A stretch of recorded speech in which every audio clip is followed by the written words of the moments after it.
5:12 a.m. The fragile silence of Nia's sanctuary didn't just break. It dissolved under the weight of an impending storm. It started with a sound that felt like a pulse, the rhythmic, haunting ticking of a vintage watch left on her welcome mat, its hands moving with the cold, mechanical precision of a countdown. When she touched it, the metal was ice against her skin, smelling of old blood and expensive tobacco. Then came the knock. It wasn't the frantic pounding of a neighbor or the official rap of the police. It was a slow, deliberate strike that resonated through the wood like a final judgment.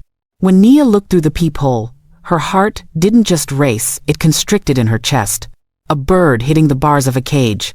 Standing in the dim, flickering hallway were three men in tailored charcoal suits, their presence radiating a quiet, terrifying elegance that masked a visceral, sharpened violence. Ink-etched patterns of lotus vines crept up their necks, disappearing into jawlines set with practiced, lethal calm. Nia opened the door only an inch. The security chain, a useless silver ribbon against the power standing before her. "Nia," the man in the center said, his voice a low, melodic rasp that suggested he'd been watching her since the first day she stepped onto that bus. He didn't offer a badge. He simply tilted his head toward the ticking watch on the floor. "We're here because of the living ledger you've been feeding at the bus stop. It's time we discuss what happens to people who try to keep what belongs to the Iron Lotus." 30 minutes later, the world was a blur of gray mist and the smell of rain-slicked asphalt. Every morning at 5:45 a.m., Nia found herself at the corner of 5th and Rose, her body aching from a 12-hour shift where she'd held the hands of the dying, only to step into the cold to save someone the world had already buried. Her hands, raw from antiseptic and exhaustion, trembled as she handed the steaming paper cup to Mr. O. He was a man made of shadows and silence, sitting on his flattened cardboard, like a forgotten monument to a life lost. They didn't need words. The steam rising between them was their only prayer. She saw the way his fingers, gnarled and blue-veined, gripped the cup as if it were the only anchor keeping him from drifting into the abyss of the city's indifference. She had no idea he carried the bank accounts of a criminal empire in his fading memory. She only knew that when he looked at her, he saw a daughter, and when she looked at him, she saw a reason to keep breathing in a world that felt like a tomb. Across the street, hidden behind the rain-streaked glass of a black sedan, Jin watched. He was a man of jagged edges and cold efficiency, an enforcer who had forgotten what it felt like to be touched without the intent of harm. Yet, seeing Nia, her small frame silhouetted against the harsh neon of the bus shelter, her coat too thin for the biting wind, he felt a soul-tearing conflict. He had been sent to ensure the ledger didn't speak, but every time Nia smiled at the old man, a light he thought was extinguished in himself began to flicker. The peace shattered when the shadows moved. Three young men, eyes wild with the hollow hunger of the streets, swarmed the shelter. They didn't see a nurse. They saw a target. One grabbed Nia's medical bag, the one containing the stethoscope her mother had worked 3 jobs to buy her. Nia didn't run. She stood between them and Mr. O. Her voice a fragile, heart-wrenching plea for humanity. "Please," she whispered, her eyes brimming with a terrifying kind of hope. "He's all I have left to protect." Before the lead boy could strike, Jin was there. He didn't run. He flowed like spilled ink. In a blur of visceral, terrifying grace, he dismantled them, his movements a symphony of steel and suppressed rage. The sound of breaking bone was a sharp, ugly punctuation to the morning. He didn't look at the boys as they scrambled away into the fog. He looked at Nia. For a heartbeat, his lethal eyes met hers, and she saw the soul of a man who was dying of thirst in a desert of his own making. He didn't say a word, but as he vanished into the rain, he dropped a small envelope. Inside was a receipt the medical board fees Nia had been crying over for months, paid in full by an anonymous donor. Nia looked at Mr. O, who was trembling so violently his coffee spilled like dark blood on the pavement. She had been saved by a monster, and in the old man's terrified eyes she saw the truth. Her mercy had marked them both. She was standing in the center of a war she didn't understand, falling for a man who was paid to be her ending, and for the first time, the sunrise felt like a funeral. Nia is risking her life, her career, and her soul, for a man the world wants to delete. If you can walk away now, leaving her alone in the rain with the iron lotus closing in, then perhaps the shadows have already won. But if you believe that even the smallest light deserves a chance to burn, don't let her story end here. Subscribe now to stand with Nia, or live with the guilt of a hero left to die in the dark. The following night, the city felt less like a home and more like a predator waiting for Nia to tire. The rain had slowed to a persistent, bone-chilling mist that clung to her eyelashes, blurring the world into a smear of neon and shadow. Every footstep behind her sounded like the heavy tread of Minsock's men. Every car engine that lingered too long at a green light felt like a threat. She was drowning in the quiet exhaustion of a life that demanded too much and gave back too little. Her rent had jumped by $300. Her car sat dead in the driveway, with a transmission that hissed like a wounded animal. And her stomach let out a sharp, hollow ache that reminded her she hadn't eaten since yesterday's shift. Yet, as she stood in the fluorescent glare of the 24-hour bodega, she didn't look at the shelves for herself. She counted out her last crumpled singles for 2 breakfast sandwiches and a large coffee, black, just the way the silence of the morning required. Nia arrived at the bus stop at the usual time, her heart hammering against her ribs like a trapped bird. She expected to see the empty cardboard, a sign that the darkness had finally swallowed the old man whole. But Mr. O was there, a fragile silhouette against the concrete, looking smaller and more translucent than he had the day before. When she handed him the warm foil-wrapped sandwich, his fingers brushed hers. They were ice-cold, trembling with a rhythmic frailty that made Nia want to weep. For a moment, they just sat there, 2 souls discarded by the machinery of the city, sharing a meal that was more a sacrament than a breakfast. She told him about her failing car and the fear that she wouldn't make it to her final nursing exams. He didn't speak, but he leaned in, his eyes shimmering with a devastating, fatherly sorrow that told her he understood the weight of being invisible. It was in that shared vulnerability that Jin appeared again, stepping out of the fog like a ghost made of charcoal and regret. This time, there was no violence, only a heavy, electric tension that seemed to pull the oxygen from the air. He sat on the bench, a respectful distance away, his expensive suit a jarring contrast to the rusted metal of the bus shelter. He didn't look like an enforcer. He looked like a man standing on the edge of a cliff. "You shouldn't be here, Nia," he said, his voice a low, jagged rasp that vibrated in her chest. "The world is a hungry place, and you are far too soft for what is coming." He reached into his pocket and pulled out a silver thermos, steam curling from it like a silent plea. He handed it to her, his fingers lingering on hers for a second too long, a touch that was both a warning and a desperate confession.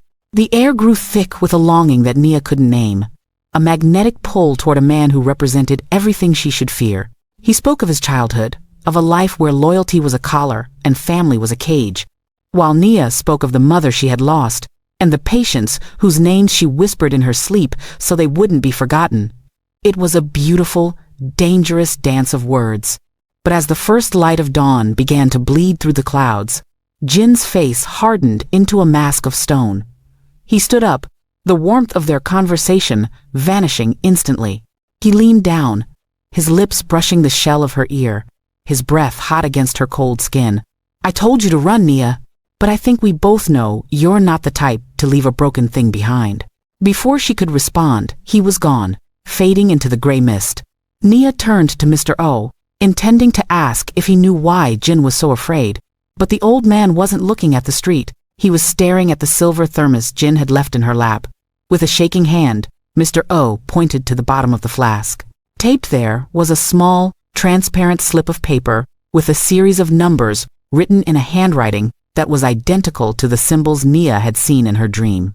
But it wasn't the numbers that made her breath hitch in her throat. It was the fact that beneath the thermos, hidden in the shadows of the bench where Jin had sat, lay a single, used bullet casing, and it was still warm to the touch. The fluorescent lights of the hospital ward hummed with a sterile, uncaring rhythm. But for Nia, the world had narrowed down to the fragile pulse beneath Mr. O's skin. After the chaos of the morning, she had spent her break obsessing over the way he had flinched when she reached for his sleeve. Her nurse's intuition, a gift honed by years of tending to the broken, was screaming. When she returned to the bus stop that evening, The air was thick with the scent of ozone and encroaching dread. Mr. O was hunched over, his breath coming in shallow, ragged whistles that tore at Nia's heart. Softly, she knelt before him on the damp concrete, her hands moving with a practiced, aching tenderness. "Let me help you, Mr. O," she whispered, her voice thick with a daughter's love, as she gently rolled back his frayed sleeve to check his blood pressure. The breath died in her throat. There, circling his thin, porcelain-fragile wrists, were deep, cauterized brands, shackle scars that told a story of a lifetime spent in chains. They weren't accidents. They were signatures of ownership. Nia's eyes filled with hot, stinging tears as she realized his homelessness was merely a different kind of cage. He wasn't just a man lost in the system. He was a man being kept on a leash by the very people who had knocked on her door. The living ledger wasn't just a title. It was a death sentence written in scar tissue. She pressed her forehead against his cold hand, the salt of her tears stinging the small cuts on her fingers. The weight of his suffering felt like a physical blow, a crushing realization that the man she had been feeding biscuits to was a prisoner of a war she was only beginning to understand. The shadow fell over them before she heard the footsteps. Jin stood at the edge of the shelter, his silhouette cutting a jagged hole in the city lights. He looked at Nia's tear-stained face and then at the exposed scars on Mr. O's wrists. For the first time, the lethal mask he wore slipped, revealing a raw, bleeding hollow of guilt. He stepped into the light, and Nia saw that his own knuckles were split, his expensive shirt stained with fresh, dark blooms of blood. "I didn't do that to him," he said, his voice a jagged sliver of glass. "I was the one who was supposed to keep them from doing it again." He sat beside her, the distance between them collapsing into an intimate, desperate heat. He confessed that his soul had been sold to the Iron Lotus long ago, that he was the boy Mr. O had tried to raise with honor, only to watch him become a monster. Nia reached out, her fingers trembling as she touched the bruise forming on Jin's jaw. The contact was electric, a collision of mercy and violence that left them both breathless. "You're not a monster to me," she whispered, her heart breaking for the man who was forced to be a shield for a world that didn't deserve him. Jin leaned into her touch, a broken sob catching in his throat, a sound so lonely it could have shattered the pavement. In that moment, surrounded by the roar of the city and the shadow of the Mafia, they weren't an enforcer and a nurse. They were two drowning people clinging to each other in a storm. He pulled her close, his jacket smelling of rain and gunpowder, and for a heartbeat, Nia felt a terrifying, beautiful hope. But as the wind picked up, howling through the metal slats of the bus stop, Mr. O suddenly gripped Nia's arm with a strength that shouldn't have been possible. His eyes were wide, fixed on a point somewhere behind Jin's shoulder. He began to hiss a string of numbers, his voice a terrified, rhythmic chant that sounded like a funeral dirge. Jin stiffened, his hand flying to the weapon concealed at his hip. He looked at the numbers Nia was frantically scribbling onto her palm, and his face went deathly pale. He didn't look at her with love anymore. He looked at her with a paralyzing, cold-blooded fear. "Those aren't coordinates," he whispered, his voice trembling. "Nia, those are the dates of the next 3 executions, and your name is the first one on the list." The morning air was a suffocating shroud of damp wool as Nia approached the corner of 5th and Rose. Her heart, already heavy with the chilling prophecy of the execution list, hammered a frantic rhythm against her ribs. She was carrying a warm container of porridge, the steam rising like a small, hopeful prayer in the freezing fog. But as the bus shelter emerged from the gray mist, the world seemed to tilt on its axis. The spot where Mr. O had sat every morning for months, his flattened cardboard, his quiet dignity, his very presence was gone. The concrete was bare, save for the dark, jagged stain of her spilled coffee from the day before, looking like a dried wound on the pavement. Panic, cold and sharp as a surgical blade, sliced through Nia's chest. She dropped the porridge, the plastic container cracking open, spilling the white grains like pearls across the filth of the gutter. "Mr. O?" she whispered, her voice cracking, swallowed instantly by the indifferent roar of the awakening city. He was gone. The silent soul of the street, the man who had become her anchor in a sea of exhaustion, had been erased. She searched the perimeter, her eyes stinging with tears of sheer helplessness. All she found was a silver umbrella, snapped in half and discarded in the trash, the very one Jin had held over her head. It was a broken promise lying in the dirt. She stumbled back to her apartment, the walls closing in on her. The silence of her home was no longer a refuge. It was an accusation. Every creak of the floorboards sounded like a footstep. Every shadow against the window looked like a man in a charcoal suit. She felt the crushing weight of her own insignificance against the Iron Lotus. She was just a nurse's aide, a girl with a stethoscope and a mountain of debt, trying to fight a ghost war. She sank to the floor, her scrubs still smelling of the hospital's sterile despair, and sobbed for the old man she had failed to protect and for the lethal man she had been foolish enough to trust. But the nightmare was only beginning. As she sat in the dim light of her kitchen, she noticed something that made the blood turn to ice in her veins. Her apartment felt different. The air was thick with a scent that didn't belong to her, the faint, expensive aroma of a white orchid. Slowly, Nia walked toward her bedroom. Her dresser had been ransacked, her clothes thrown across the floor like discarded skins. But in the center of her unmade bed lay a single, pristine white orchid. It was beautiful, fragile, and utterly terrifying. It was the syndicate's way of saying they could touch her whenever they pleased. Just as Nia reached for the flower, a low, electronic hum vibrated against the windowpane. She looked up, her breath hitching. Hovering just outside the glass was a small, black thermal drone. Its red sensor eye glowed with a predatory hunger, tracking her heat signature, judging her fear. She realized then that there was nowhere to hide. She was being watched by a machine that didn't know mercy. She backed away, her hands trembling, when her phone buzzed with an incoming message from an unknown number. It was a photo, taken from the drone's perspective just seconds ago, showing her standing in her room, looking at the orchid. Beneath the photo were 4 words that shattered what remained of her courage. "The ledger is closed." Nia looked at the orchid, then at the red eye of the drone, realizing that her life had officially become a countdown. She had the secret bank coordinates, she had the execution list, and now she had a target on her back that glowed in the dark. But where was Mr. O? And was the orchid a threat from Minsock? Or a final, tragic goodbye from a man who had promised to be her shield? The darkness of the apartment was so thick, it felt like a physical weight against Nia's chest, until a sudden movement at the window made her heart stop. A shadow detached itself from the night, slipping through the glass like a ghost seeking refuge.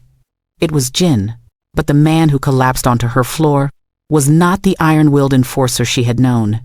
He was a jagged ruin of blood and desperation. His charcoal suit was shredded, and a deep, pulsing wound across his ribs wept crimson onto her rug. Nia's medical instincts overrode her terror. She didn't scream. She moved. Her hands, trembling but certain, guided him toward the light.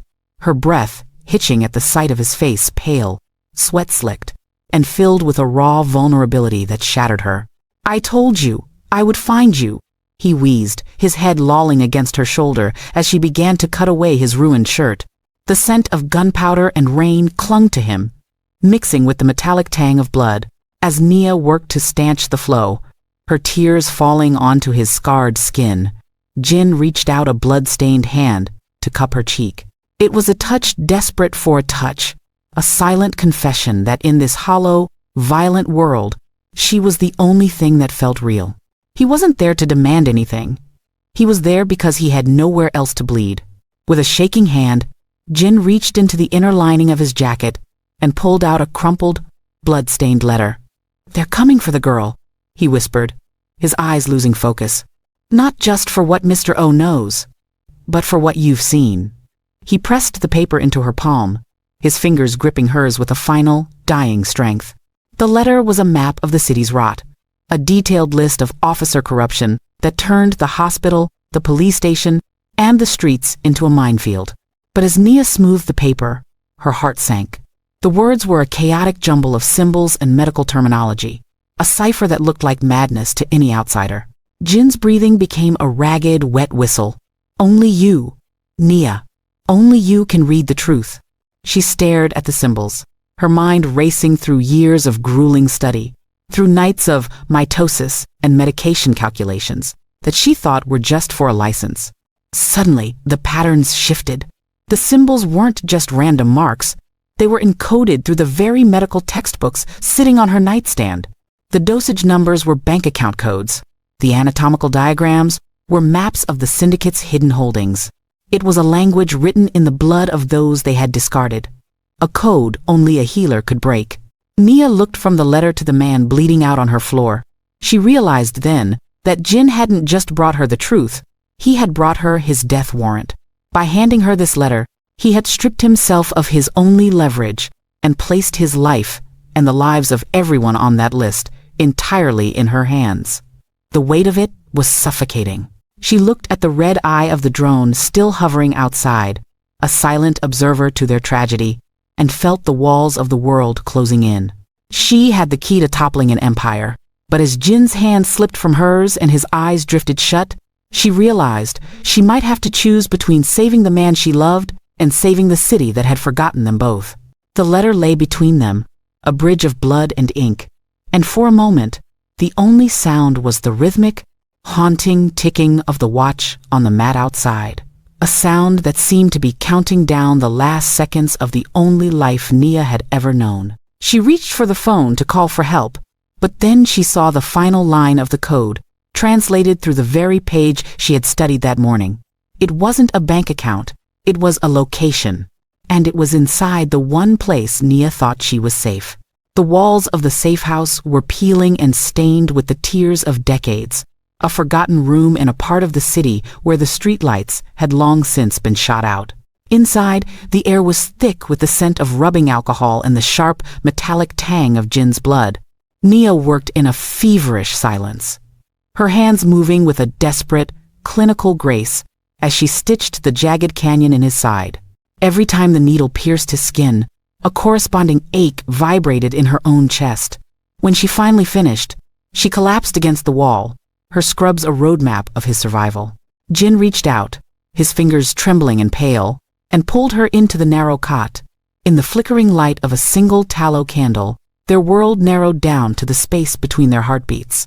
It was a night of breathless honesty, a collision of two souls who had spent their lives being used as tools by others.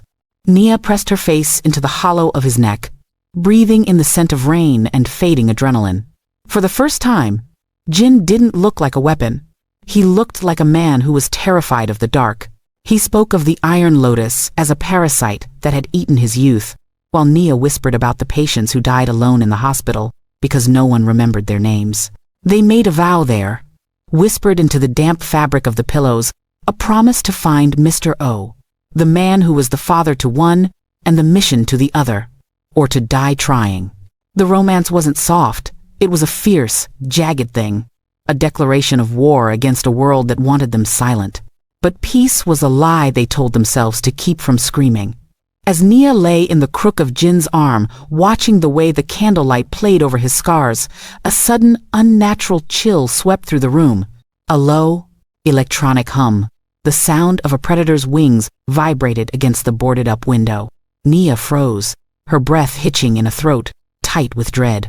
She looked toward the sliver of a gap in the plywood and saw it, the red, unblinking eye of the thermal drone.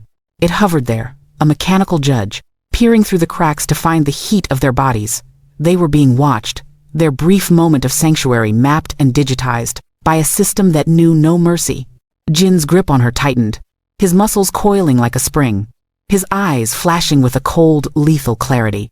He knew that the drone didn't just see them. It signaled the start of a final countdown. The red light bled into the room, staining the floor like a pool of fresh blood, a silent promise that the Iron Lotus had finally caught up to their heartbeat. Nia looked at the blood-stained letter sitting on the nightstand, its medical code still holding the secrets of an empire. She realized then that the safe house wasn't a refuge. It was a cage. The drone wasn't just observing, it was waiting for the officers to arrive and finish what the night had started. As the hum of the drone grew louder, drowning out the sound of the rain, Nia felt a devastating gap open up in the floor of her reality. She reached for Jin's hand, seeking the warmth she had just discovered, but his fingers were already moving toward the cold steel of the weapon beneath the pillow. The man who had just held her with such tenderness was gone, replaced by the enforcer who knew that one of them might not see the sunrise. She wanted to scream, to beg the universe for one more hour of the quiet life they had almost touched. But the red eye outside just continued to blink, marking the seconds until the door would burst open, and the vows they had made would be tested in a fire that spared no one.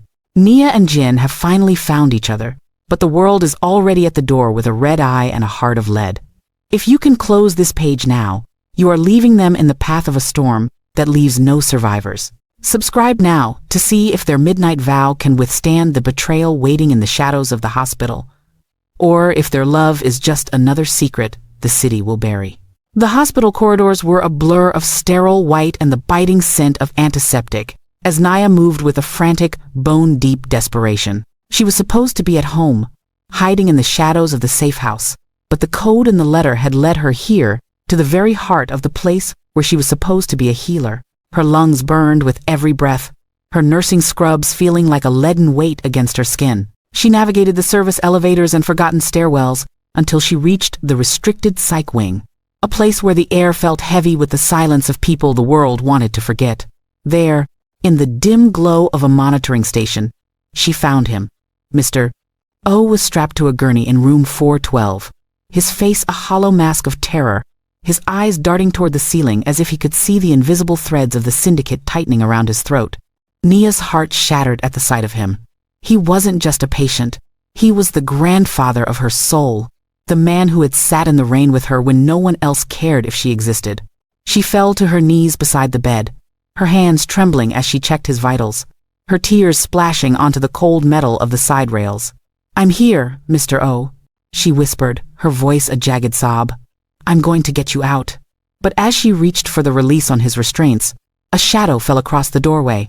Nia froze, her blood turning to ice. Standing there was Mrs. Holloway, her direct supervisor, the woman who had mentored Nia, who had signed her time cards, and who had always told her that nursing was a sacred calling. The betrayal hit Nia with the force of a physical blow. Mrs. Holloway wasn't there to help. Her eyes, once warm with professional pride, were now flat and predatory, holding a cold, transactional steel. She held a syringe filled with a milky sedative, her hand steady with the practiced calm of a veteran. "You were always too curious, Nia," she said, her voice a terrifyingly soft lullaby. "Some lives are just ledgers to be balanced. You should have stayed in the light." It was then that Nia realized the hospital wasn't a sanctuary.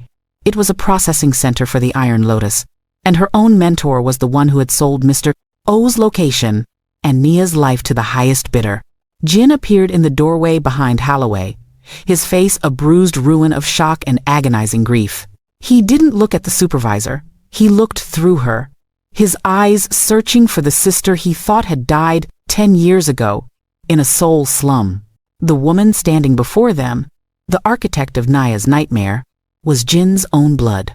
The Judas Protocol wasn't just a business move. It was a shattering family reunion written in the language of treason. Jin's hands, usually so steady with a weapon, began to shake violently. He looked from his sister to Nia, and then to the fragile old man on the bed, caught in a soul-tearing vice between the blood in his veins and the love in his heart. The silence in the room was deafening, broken only by the rhythmic, taunting beep of Mr. O's heart monitor. Mrs. Holloway stepped toward the bed, the needle of the syringe glinting under the harsh fluorescent lights. "Choose, Jin," she whispered, her voice devoid of any sisterly mercy. "Step aside and let the ledger go to sleep, or watch the girl die first." Nia looked at Jin, her eyes pleading not for her own life, but for the soul of the man she loved. She saw him fracture in real time, his lethal grace dissolving into a raw, primal scream of agony. Outside, the low hum of the thermal drone returned, circling the hospital windows like a vulture, waiting for the light to finally go out. The sterile silence of the hospital's psych wing didn't just break, it detonated, as Mrs. Holloway stepped toward the helpless Mr. O with the lethal sedative glinting in her hand. Nia felt a surge of adrenaline that tasted like copper and old grief. She wasn't just a nurse anymore.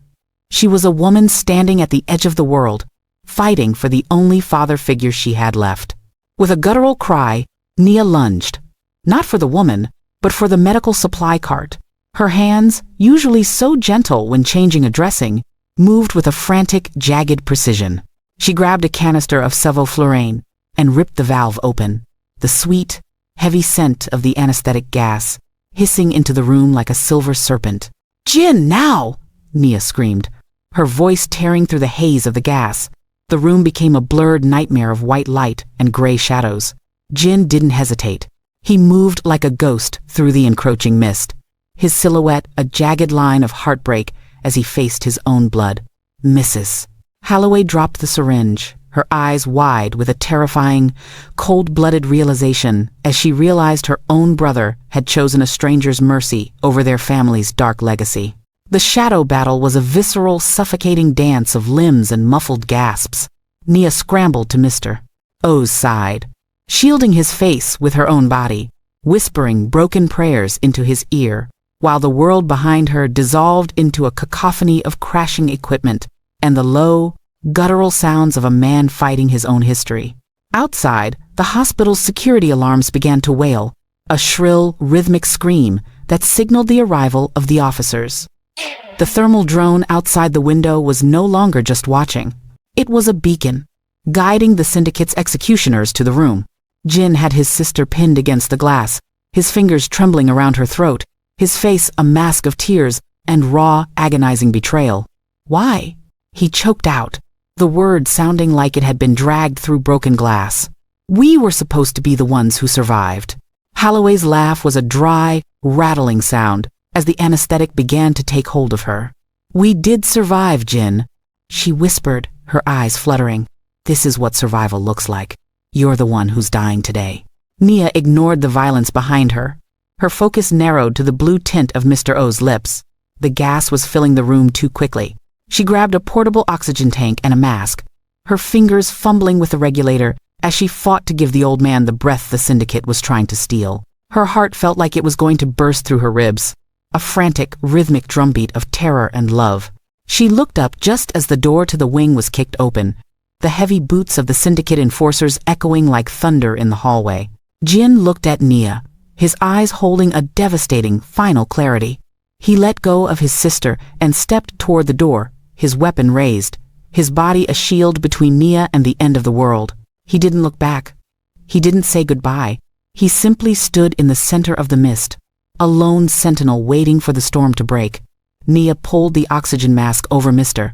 O's face, her tears blurring her vision until the world was nothing but a smear of white and red. She heard the first shot ring out, a sharp, final crack that seemed to shatter the very air in the room, followed by a silence so heavy it felt like the earth had stopped spinning. Nia clutched Mr. O's hand, her eyes fixed on the doorway, waiting to see who would step through the smoke. She saw a shadow move, tall and charcoal gray, but then the oxygen tank hissed one last time, and the lights in the wing flickered and died, plunging them into a darkness so absolute it felt like a grave. The only thing Nia could hear was her own ragged breath and the distant, haunting ticking of a watch that shouldn't have been there. The silence that followed the hospital siege was not the peaceful kind. It was a heavy, ringing void that tasted of ozone and salt. In the weeks that followed, the Iron Lotus Syndicate did not simply fall, it imploded. The numbers Mr. O had whispered in his fever, those dates and account codes Nia had decoded using her medical textbooks, became the scalpel that cut the rot out of the city. One by one, the officers were led away in handcuffs, their charcoal suits stripped of their power. The news was full of headlines about a massive trafficking bust, but Nia didn't watch the news. She was too busy sitting in a sun-drenched sunroom at the Secret Garden, a nursing home tucked away in the countryside where the only shadows were cast by willow trees. She sat beside Mr. O, holding his hand, watching the color slowly return to his face. He was no longer a living ledger. He was just a man who liked his coffee with 2 sugars and his morning biscuits warm. Nia's life had changed in ways that made her heart ache with a bittersweet intensity. She had finished her hours, her clinical notes now famous among the investigators for their bone-deep accuracy. On the day of her pinning ceremony, she stood in a sea of white uniforms, her heart searching the back of the auditorium. She felt a phantom weight on her shoulder, a memory of a man who had been her shield when the world turned dark. She still didn't know if Jin had survived that final crack of gunfire in the hospital mist. There were rumors of a ghost who had cleaned up the remaining syndicate cells, a man who moved with lethal grace and left behind white orchids. But Nia only had her memories, and the small, silver watch he had left her, the one that no longer ticked with a countdown, but glowed with a steady, soft light. As the ceremony ended, a young volunteer approached Nia, handing her a small velvet box. "A man left this for you," the girl whispered, looking starstruck. "He said you'd know what it was for." Nia opened the box with trembling fingers. Inside lay a brand-new, high-end nurse's watch, but it was the engraving on the back that made her breath hitch and the tears finally spill over. "The light doesn't go out because the sun sets. I am always watching." She looked toward the exit, catching a glimpse of a tall silhouette in a charcoal coat vanishing into the afternoon light. Her heart hammered against her ribs, a frantic, hopeful rhythm. She wanted to run, to scream his name, but she looked down at Mr. O, who was smiling at her from the front row, and she knew that her duty was here, in the light they had fought so hard to reach. Nia returned to the bus stop one last time, not to wait for a bus, but to say goodbye to the version of herself that had been afraid. She left a single biscuit and a cup of coffee on the bench for whoever might need it next. As she walked away, she felt a familiar presence behind her, a shadow that felt like home. She didn't turn around. She didn't have to. She knew that in a city of millions, she was no longer invisible. She was a healer, she was a survivor, and she was loved by a man who had walked through hell just to see her graduation. The ledger was finally balanced, but as she reached the corner, she saw a black sedan idling at the curb, and the driver's side door swung open, revealing a hand with a familiar scar across the knuckles. Nia found her light, but the shadows are never truly gone. Jin is back from the grave, but at what cost? And what happens when the remnants of the Iron Lotus come looking for the man who betrayed them for a nurse's smile? If you've felt Nia's tears and Jin's sacrifice, don't walk away now. The story is far from over, and the next chapter will test everything they've built. Subscribe now to join the fight for Nia's future, because in a world this dark, we have to look out for each other.